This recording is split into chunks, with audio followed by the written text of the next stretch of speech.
Hey everyone, I'm Mike Kasmer. Today we're going to be reviewing the new Norco sight. Norco revamped their lineup for 2020, and while the model names may be the same, the bikes themselves are significantly different. The sight that we have here, it used to have 130 millimeters of rear travel, kind of fell into that trail category, but now it has 150 millimeters of rear travel, and they're placing it in the all-mountain category. Now, all-mountain, that term's not as popular as it once was, but we're starting to see a little bit of a split emerge.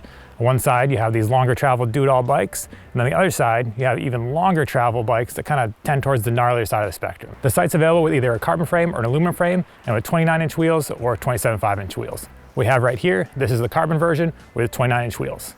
Let's quickly go over the sight's geometry numbers. Up front, we have a nice and slack 64-degree head angle. Out back, it's 440 millimeter chainstays, and that's on a size large. And the reason I say it's on a size large is because Norco changes the chainstay length depending on the size of the bikes. So as the bike gets longer, the chainstays get longer, smaller frames, smaller chainstays. The idea is that they want to keep the same level of balance. So you don't have a bike that's super long in the front, super short in the back. So pretty nice feature and something that not a lot of companies are doing. The bike also has a steep 77.7 degree seat tube angle. Again, that's on a large. And the seat tube angle, it actually gets steeper as the frames get larger. Again, they know that taller riders tend to run more seat posts sticking out. And if you have a slack seat tube angle, that seat post starts heading back over the rear axle and can kind of affect your climbing performance. So again, nice touches by Norco on the geometry. The overall look of the sight hasn't changed all that dramatically, but Norco did refine it in a few key areas. They improved the cable routing, it's internal, and it no longer goes underneath the bottom bracket shell, goes over the top, so it doesn't get hung up on any trail obstacles. You got chainstay protection. You also have down tube protection in two areas. One that's just, any rocks that are flying up the underside of the frame, and the other is if you're tossing it over your tailgate, doing some shoveling, it's not gonna get all scuffed and dinged up. You also have room for a water bottle inside the front triangle, along with two other mounts on the underside of the top tube. And those are for a tool holder or tube holder, just helps keep everything nice and contained. And then the final touch, they've got more room for longer travel dropper posts. It's got a 34.9 seat tube diameter, and this one here has a 175 mil dropper post on the large. So again, if you want to run long travel droppers, easily done with this bike. Let's do a quick rundown of the build kit on this bike. Up front, you have the RockShox Lyric Ultimate Fork. You got a RockShox Select Plus shock. Wheels are DT Swiss M1700s, and those have Maxxis tires on them. DHF with the XO Plus casing up front, DHR2, also the XO Plus casing in the rear. You'll notice this one, not a DHR anymore. I had a little incident with a sharp rock, but that's a different story. Drivetrain is handled by SRAM. That's an XO1 12-speed drivetrain. Brakes are Code RSCs. Before we dive into those ride impressions, let's take a minute to talk about setup. Now, Norco has a nice online setup guide. You go in, you put in your height, your weight, and your rider ability, and it'll spit you out suggested suspension settings. On that setup guide, there's even a button you can select that says offset, and that's not talking about your fork offset. That's talking about your weight balance on the bike. So some riders tend to be more forward when they're riding, others tend to be more centered or even rearward. And so that's going to determine your suspension settings. For myself, I ended up using the second offset setting. Basically, that gives me a little bit softer fork and a little firmer shock. Just again, personal preference. So don't be afraid to experiment, and if something doesn't feel right to you, play with it until it does.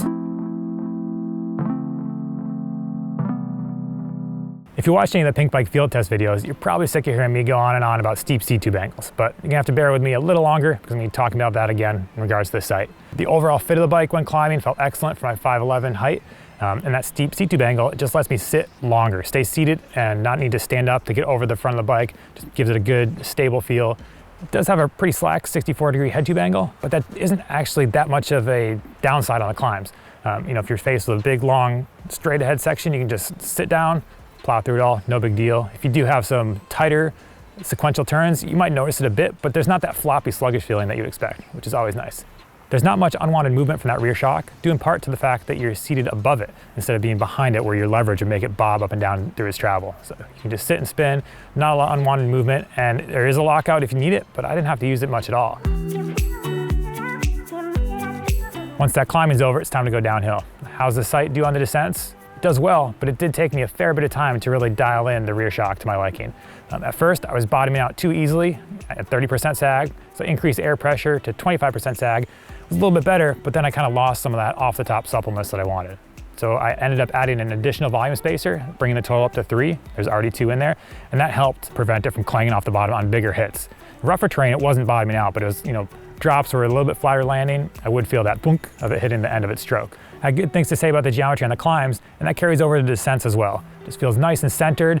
It has more of a planted feel rather than a poppy feel, but even on mellower terrain, it's still really manageable. That's what's kind of nice. I think that all mountain designation, it does apply to this. So if feels best when you're going down on some rough stuff, but if you end up needing to traverse or more undulating terrain, it's not gonna feel like you brought the wrong bike either, which is always nice. As far as the overall spec of this bike goes, the X01 12-speed drivetrain worked great, but if you look at the next model down, you can save $1,000 by going with a Shimano XT SLX build.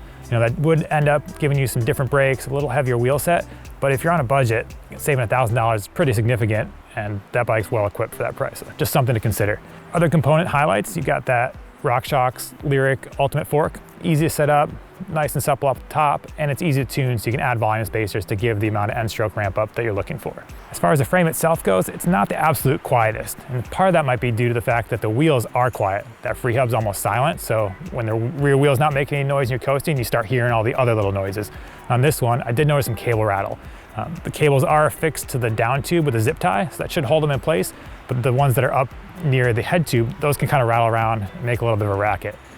Same goes for the chainstay protector. That material is a little bit soft, and that chain can still make some noise when it slaps against it. I've had a number of people ask me lately which bike they should get, the Optic or the Sight. While the geometry numbers aren't drastically different between the two, the Optic has a degree steeper head tube angle, shorter chainstays.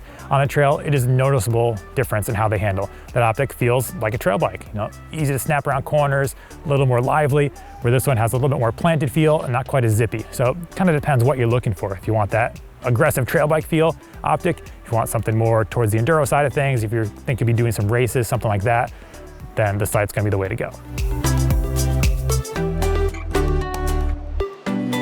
What are the pros of the Norco Sight? Well, for one thing, it's a very versatile bike. It does have some modern geometry, but it doesn't necessarily need to be fed a steady diet of super deep, rowdy terrain. If you get on some mellower stuff, you'll feel just fine, which is always nice. The geometry is comfortable. Like I said, climbing, descending, that's really the highlight of this bike is the geometry numbers. They really got that sorted out.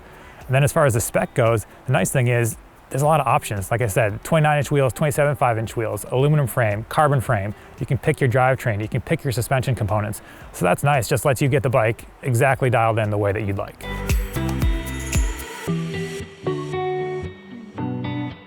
Cons of the bike, for me, that cable rattle is a little bit annoying. I just like a quiet bike, and this bike wasn't as quiet as I would have preferred. And also, like I mentioned, that rear shock setup, it can take a little bit extra time. And I feel like hard chargers, they're probably gonna have to add in an extra volume spacer, and they still might find themselves hitting the bottom a little bit more often than they'd like. Who's the Norco Sight for? It's for riders that like technical trails and don't mind pedaling to get to them. It's kind of earn your turns crowd.